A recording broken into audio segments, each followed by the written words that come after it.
আসসালামু আলাইকুম রহমতুল্লাহ। নামাজের পর যে আমলে জান্নাতের নিশ্চয়তা। পবিত্র কোরআনে সূরা বাকারার 255 নম্বর আয়াতটি আয়াতুল কুরসি নামে পরিচিত।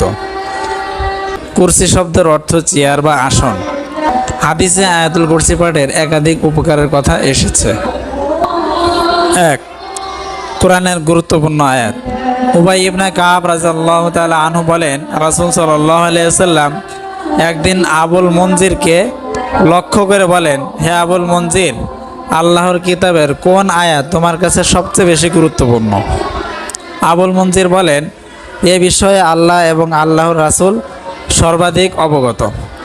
রাসূল সাল্লাল্লাহু আলাইহি ওয়াসাল্লাম আবার বলেন, হে আবুল মনজির, আল্লাহর কিতাবের কোন আয়াত তোমার কাছে সবচেয়ে বেশি গুরুত্বপূর্ণ? তখন তিনি বললেন, আয়াতুল কুরসি আমার কাছে সবচেয়ে বেশি গুরুত্বপূর্ণ। এ কথা শুনে তিনি তাকে বুকের উপর হাত রেখে বলেন, হে আবুল মনজির, তোমার জ্ঞানকে স্বাগতম। 2. পরকালে জান্নাত। রাসূল সাল্লাল্লাহু আলাইহি ওয়াসাল্লাম বলেছেন, যে ব্যক্তি প্রত্যেক ফরজ নামাজের পর আয়াতুল কুরসি পাঠ করবে তার জান্নাতে প্রবেশে মৃত্যু ছাড়া আর কোনো বাধা থাকবে না। 3. সবচেয়ে বেশি সম্মানিত আয়াত।